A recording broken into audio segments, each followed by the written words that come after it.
Ubutumwa bw'umuhari n'amahoro ku vyerekeye ihohoterwa rifatiye ku gitsina ryabereye muri lycée Rugari. Umuhari n'amahoro w'abakenyezi n'abigeme baharanira amahoro n'umutekano, turamenyesheje akababaro n'agahinda dufise kubera amabi yakorewe mw'ishure ryisumbuye rya lycée Rugari, aho imiyabaga 10 y'abakobwa bemeza ko barenganijwe kubera ko banse kuryamana n'umurezi wo kuri iryo shure. Nk'uko abo twaganiriye babivuga, kuri iryo shuri hasanzwe hariho ingeso y'ivangura rifatiye ku manota, aho abahungu batanga amafaranga, abakobwa nabo bagategerezwa kuryamana n'abigisha babo kugira ngo baronke amanota meza. Abo bigeme 10 batinyutse kwiyamiriza iryo hohoterwa rifatiye ku gitsina. Biratangaje kubona baciye basanga bari mu bayobewe. Tukaba duhagaritswe umutima no kubona ubutungane, umutekano hamwe n'uburenganzira bwabo bitubahirijwe.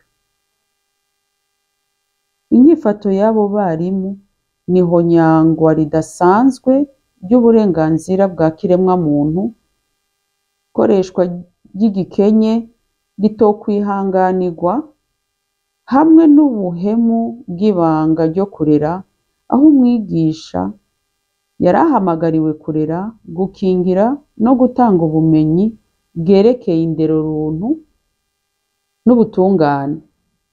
Iryo hohoterwa rishira mu kaga kazoza kugwaruka rwose. Iyi nyifato ifise ingaruka mbi ku kanovera k'inyigisho zari zisanzwe zihobahoba, ku mwete w'abigisha b'ingeso nziza kandi bashoboye umwuga wabo, ku gutunganiriza abanyeshure na cane cane ukwizerana hagati y'abanyagihugu n'igisata c'indero. Umwigisha arya igiturire nta mico myiza yoshobora kwigisha abandi. Umuhari n'amahoro w'abigeme n'abakenyezi baharanira amahoro n'umutekano, turakeje abo bigeme 10 ku butwari berekanye mu gutinyuka kwiyamiriza akarenganyo, bakanka kuryamana ku gahato n'abo bigisha babo. Turabashigikiye bakomere ku muheto, kuko n'akarorero keza kerekana urwaruka ruciye ubwenge, rwiyubahiriza kandi rurinda. Ntitwifuza ko abanyeshuri bamenya batabikwiriye, yamara kubimviriza, gusubiramo kwihweza neza impapuro bakoreyeko ibibazo no gukora amatohoza nyayo, nico cofasha mu kurandura imizi y'akarenganyo no kugarukana ukwizerana muri iryo shure. Abarongoye ishure bafadikanije n'ubushikiranganji bujejwe indero, bategerezwa gufata ingingo zikwiriye zo kurandurana n'imizi ingeso mbi muri iryo shure, basasakazeho umutekano, bongere bakore ibishoboka vyose mu gukingira no kubahiriza uburenganzira bw'umunyeshuri. Twishimikije ibituvuze, umuhari n'amahoro usavye ushimitse abategetsi ibi bikurikira: icambere, gukora amatohoza nyayo akomeye kandi ataho yegamiye ku vyagiriji abo banyeshuri 10 batanze.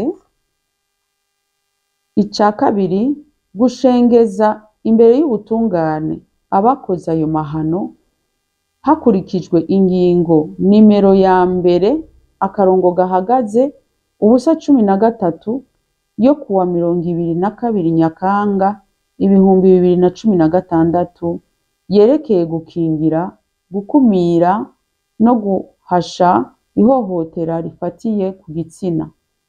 Ica gatatu, gutsimbataza imigambi ijanye no gukumira inyifato nk'izo kugira ntizizongere gushika ku mashure yacu. kwigisha no gukarishiriza ubwenge abo bakozi bo mu gisata c'indero be n'abanyeshure mu vyerekeye gukumira ihohotera rifatiye ku gitsina, kubigisha indero runtu no kubahiriza agateka ka zina muntu. Ica gatanu, gushinga mu mashure yose imigambi yo gusuzuma no gukumira ihohotera rifatiye ku gitsina hamwe no kwirinda ihohoterwa mbere yuko riba.